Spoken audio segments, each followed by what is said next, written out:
Assalamualaikum warahmatullahi wabarakatuh. Perkenalkan, nama saya Rizka Mutiara Pratiwi dengan NIM 2110105022721 dengan kode kelas 03 SMJP 032 dengan ruang kelas 438. Di sini saya akan menjelaskan tentang materi tentang kebijakan pemerintah, di mana tugas ini saya buat untuk memenuhi tugas teori ekonomi makro. Sebelum lebih lanjut, sedikit saya jelaskan tentang pengertian dari kebijakan pemerintah. Kebijakan pemerintah adalah serangkaian tindakan yang dipilih dan dialokasikan secara sah oleh pemerintah atau negara kepada seluruh anggota masyarakat untuk memecahkan masalah yang dihadapi guna mencapai tujuan tertentu demi kepentingan masyarakat seluruhnya. Menurut saya, pengertian kebijakan pemerintah adalah suatu tindakan yang dilakukan oleh pemerintah atau negara untuk memenuhi suatu tujuan, di mana untuk mensejahterakan masyarakatnya. Kebijakan pemerintah sangatlah diperlukan untuk menjaga stabilitas perekonomian di Indonesia. Kebijakan ini diharapkan dapat menjangkau seluruh pasar, konsumen maupun produsen. Selain itu, dapat mendukung pemerataan ekonomi masyarakat, dan juga kebijakan pemerintah merupakan tindakan pemerintah di suatu negara untuk menetapkan keputusan di bidang ekonominya. Kebijakan pemerintah dibedakan menjadi 3, yaitu kebijakan fiskal, kebijakan moneter, dan kebijakan segi penawaran. Kebijakan fiskal adalah suatu kegiatan ekonomi dalam rangka mengarahkan kondisi perekonomian untuk menjadi lebih baik dengan jalan mengubah penerimaan dan pengeluaran pemerintah. Kebijakan ini mirip dengan kebijakan moneter untuk mengatur jumlah uang yang beredar, namun kebijakan fiskal lebih menekankan pada pengaturan pendapatan dan belanja pemerintah yang sangat berhubungan erat dengan pajak. Dalam konteks ini, yang dimaksud dengan output adalah pendapatan nasional, di mana pendapatan nasional sendiri di Indonesia lebih dikenal dengan produk domestik bruto atau gross domestic product dan produk nasional bruto atau gross national product. Untuk menghitung PDB, ada 3 metode yang digunakan, yaitu metode produksi, metode pendapatan, dan metode pengeluaran. Pengertian dari metode produksi. PDB merupakan jumlah nilai produk barang-barang jasa akhir yang dihasilkan oleh unit-unit di suatu daerah dalam jangka waktu tertentu. Metode pendapatan adalah jumlah balas jasa yang diterima oleh faktor-faktor produksi yang ikut serta dalam proses produksi di suatu daerah dalam jangka waktu tertentu. Metode pengeluaran yaitu merupakan jumlah pengeluaran yang dapat dilakukan untuk konsumsi rumah tangga, lembaga sosial, swasta yang tidak mencari keuntungan, konsumsi pemerintah, pembentukan modal tetap, domestik bruto, perubahan stok, dan ekspor neto merupakan ekspor dikurangi impor. Dengan rumus Y sama dengan CH plus CG plus I plus X min M, di mana CH merupakan konsumsi rumah tangga, CG merupakan konsumsi pemerintah, I adalah investasi, X adalah ekspor, dan M adalah impor.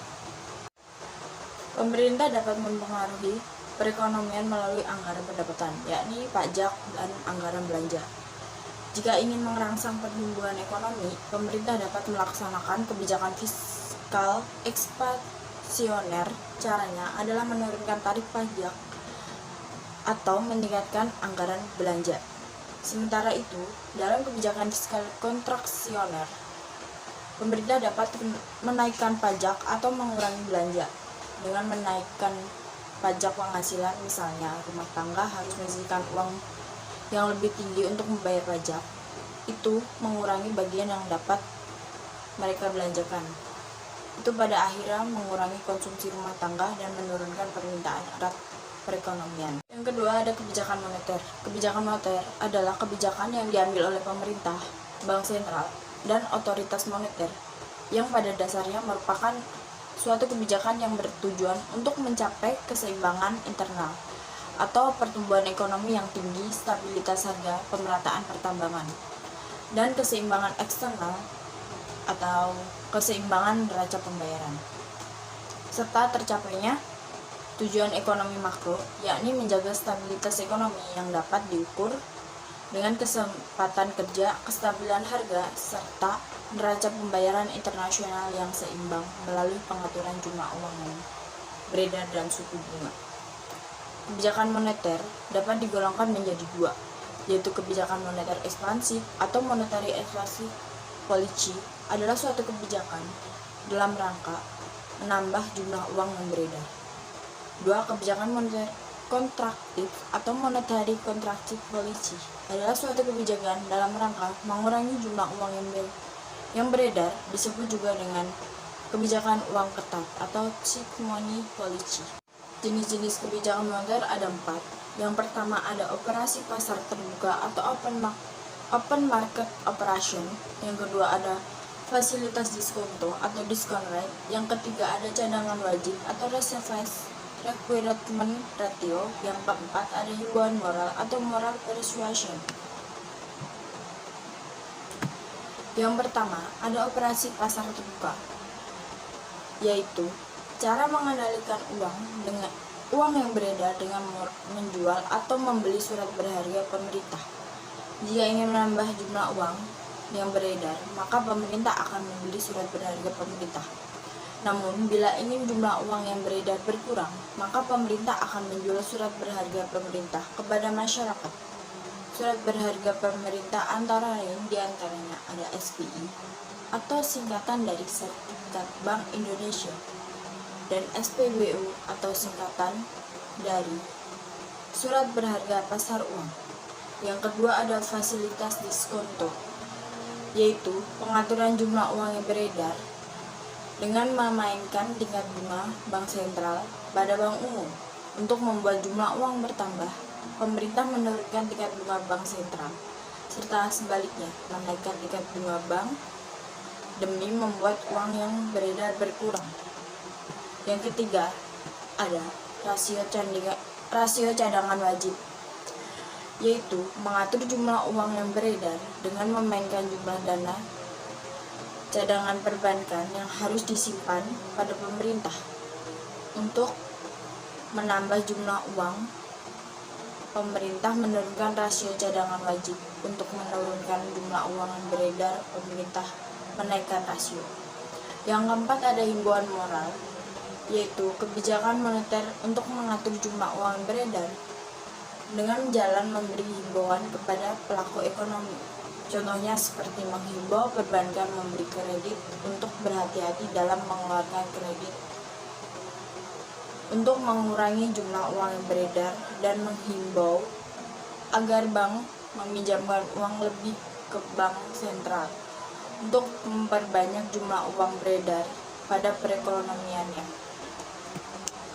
Sementara itu, ketika inflasi tinggi, Bank Sentral menempuh kebijakan moneter kontraksioner. Untuk melakukannya, Bank Sentral dapat menaikkan suku bunga kebijakan, menaikkan rasio cadangan wajib, atau penjualan surat berharga pemerintah. Yang ketiga ada kebijakan segi penawaran. Kebijakan segi penawaran adalah suatu yang berfokus pada penawaran agregat dengan upaya meningkatkan produktivitas, efisiensi, dan kapasitas potensial sebuah perekonomian. Kebijakan ini dapat melibatkan kebijakan seperti pengeluaran pemerintah untuk pendidikan atau riset, atau mengurangi peraturan yang menghambat. Kebijakan segi permintaan dapat hakikatnya merupakan kebijakan pemerintah untuk mempengaruhi magnitude dari berbagai komponen pengeluaran dan permintaan agregat. Sedangkan kebijakan segi penawaran adalah langkah-langkah pemerintah yang bertujuan untuk mempengaruhi penawaran agregat atau AS. Dalam uraian tersebut diterangkan bahwa bagaimana kebijakan segi penawaran digunakan untuk mengatasi masalah inflasi dan pengangguran. Dalam kebijakan ini, pemerintah mengendalikan tuntutan kenaikan pendapatan pekerja. Kebijakan ini membantu untuk menghindari kenaikan biaya produksi suatu perusahaan yang berlebihan. Kebijakan sisi penawaran juga akan berfokus pada dua hal, yakni meningkatkan semangat tenaga kerja untuk bekerja dan meningkatkan efisiensi produksi setiap usaha. Untuk mengatasi masalah tersebut, pemerintah menjalankan kebijakan sisi penawaran,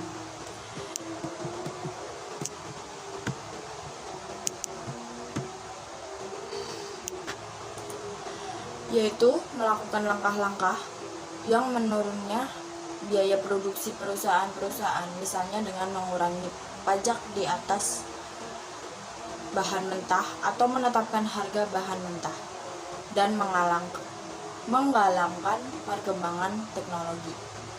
Walaupun pertumbuhan ekonomi yang berlaku merupakan suatu hal yang menggalakkan keadaan inflasi dan menimbulkan efek buruk pada kemakmuran masyarakat, maka untuk mengekalkan pertumbuhan ekonomi yang berlaku, pemerintah menjalankan kebijakan sisi penawaran yang dapat menurunkan biaya pengeluaran perusahaan-perusahaan dan menggalakkan perkembangan teknologi. Perbedaan kebijakan sisi penawaran dan sisi permintaan, yaitu kebijakan sisi permintaan terbagi ke dalam dua kategori, yaitu kebijakan fiskal dan kebijakan moneter. Sedangkan kebijakan sisi penawaran dapat diambil berupa bentuk. Saya akan membahasnya di bawah ini.